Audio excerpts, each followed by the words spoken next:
Good morning. आज मैं आपको आपके पाठ 8 यानी लेसन 8 से समय बहुत ही मूल्यवान है इस पाठ का एक्सरसाइज करवाएंगे। आपने कविता पढ़ी होगी, चलिए एक बार फिर से कविता रिपीट करते हैं, फिर एक्सरसाइज शुरू करते हैं।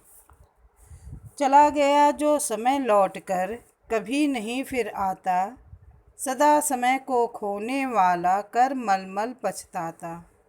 जिसने इसे न माना उसको इसने भी ठुकराया, लाख यत्न करने पर भी हाथ न उसके आया। जो जाता है एक घड़ी के लिए जन्म भर रोना, समय बहुत ही मूल्यवान है व्यर्थ कभी मत खोना।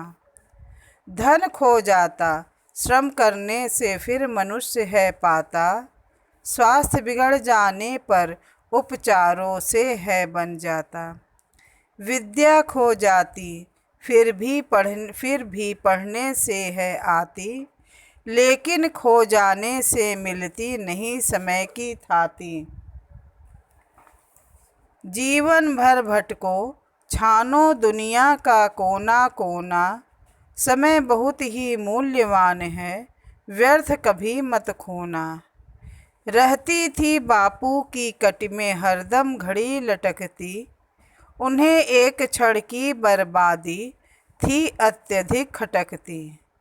बच्चों, तुम भी उसी भांति पल पल से लाभ उठाओ, व्यर्थ न जाए कभी एक क्षण ऐसा नियम बनाओ। गांठ बांध लो नहीं पड़ेगा कभी तुम्हें दुख ढोना, समय बहुत ही मूल्यवान है इसे व्यर्थ कभी मत खोना। बच्चों, श्री हरि कृष्ण देवसरे जी ने समय के महत्व को समझाते हुए यह कविता लिखी है। समय के महत्व को समझें आप, यह बहुत ही मूल्यवान है।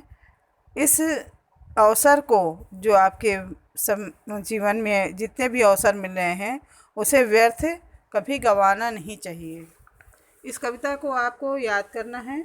8 लाइन की कविता आपको कॉपी में लिखना है और चार्ट पेपर में भी इस कविता को लिखना है और पिक्चर को ड्रॉ करना है, पेस्ट नहीं करना, ड्रॉ करना है बच्चों।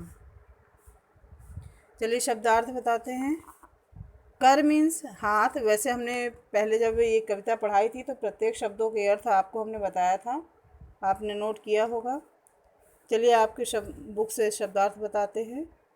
कर मीन्स हाथ, मूल्यवान मीन्स कीमती, खोना मीन्स गंवाना, कटी मीन्स कमर, यत्न मीन्स कोशिश या प्रयास, व्यर्थ मीन्स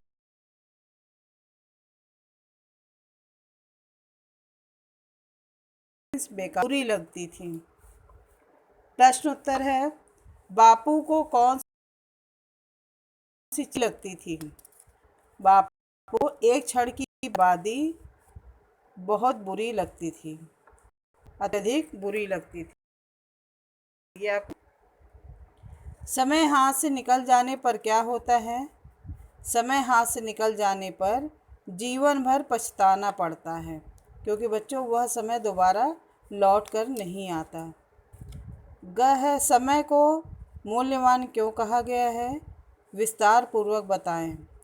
समय को मूल्यवान इसलिए कहा गया है क्योंकि सभी वस्तुएं दोबारा प्राप्त की जा सकती हैं, पर यदि समय खो गया, समय गंवा देने से दोबारा प्राप्त नहीं होता। प्रश्न है, इस कविता में किस विषय के बारे में बताया गया है? आंसर है, इस कविता में समय के बारे में बताया गया है कि समय बहुत ही मूल्यवान है, बहुत कीमती है। फिर सही उत्तर पर सही का निशान लगाइए। इसमें आपके 3 ऑप्शन दिए हुए हैं, उसमें आपको जो सही लगे उस पर टिक मार्क करना है। है बापू की कटी में हरदम क्या लटकती रहती थी?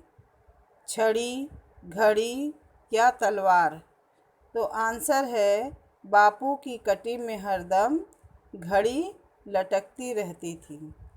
है लाख यत्न, यत्न मीन्स कोशिश, लाख यत्न करने पर भी ऐसा क्या है जो दोबारा नहीं मिलता? 3 ऑप्शन दिया है, बीता हुआ समय, खोया धन, गया हुआ मित्र। आंसर है बीता हुआ समय, क्योंकि धन अगर खो जाता है तो मेहनत करके दोबारा कमाया जा सकता है। मित्र भी नए बनाए जा सकते हैं, मित्र गए हैं तो वापस भी लौट के आएंगे। लेकिन अगर समय खो गया बच्चों, यह समय, यह अवसर आपने खो दिया तो दोबारा यह अवसर नहीं मिलता। लाख यत्न करने पर भी बीता हुआ समय दोबारा नहीं मिलता। ग है बिगड़ा स्वास्थ्य फिर कैसे प्राप्त किया जा सकता है। 3 ऑप्शन है, खूब भोजन करने से, उपचार करने से, व्यायाम करने से। आंसर है व्यायाम करने से। बिगड़ा स्वास्थ्य व्यायाम करने से फिर से प्राप्त नहीं, सॉरी बच्चों, व्यायाम नहीं, उपचार करने से फिर से प्राप्त हो सकता है। बिगड़ा स्वास्थ्य उपचार करने से फिर से प्राप्त हो सकता है। घ है खोई हुई विद्या को दोबारा कैसे पाया जा सकता है। आंसर 3 ऑप्शन दिया है, स्कूल जाने से, खेलने से, मन लगाकर पढ़ने से। खोई हुई विद्या को दोबारा मन लगाकर पढ़ने से प्राप्त किया जा सकता है। अंगा है श्रम करने से मनुष्य को फिर क्या मिल जाता है। समय, धन या सम्मान। आंसर है श्रम करने से मनुष्य को फिर से धन मिल जाता है। नेक्स्ट एक्सरसाइज देखिए, रिक्त स्थान दिया हुआ है। का है हमें समय व्यर्थ नहीं, रिक्त स्थान में भरेंगे गंवाना चाहिए। कंप्लीट होगा वाक्य, हमें समय व्यर्थ नहीं गंवाना चाहिए। ख है बापू की कमर में हरदम लटकती रहती थी। क्या लटकती थी। बापू की कमर में हरदम। ग है समय हाथ से निकल जाने पर बाद में रह जाता है, पछताना ही रह जाता है। तो पूरा कंप्लीट हुआ वाक्य, समय हाथ से निकल जाने के बाद में पछताना ही रह जाता है। घ है समय बहुत ही, इसमें भरेंगे मूल्यवान। तो वाक्य हो जाएगा समय बहुत ही मूल्यवान है। बच्चों इसमें लिखा है समय बहुत ही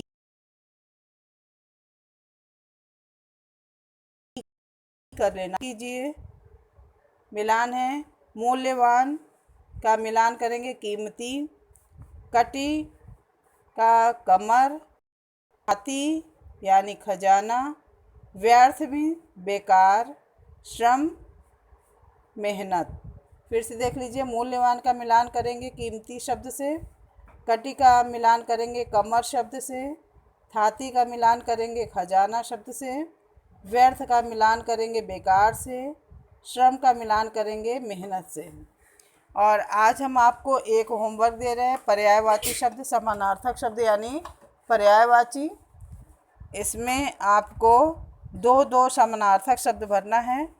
आप करने की कोशिश करिएगा, अगर नहीं आएगा तो फिर हम बताएंगे।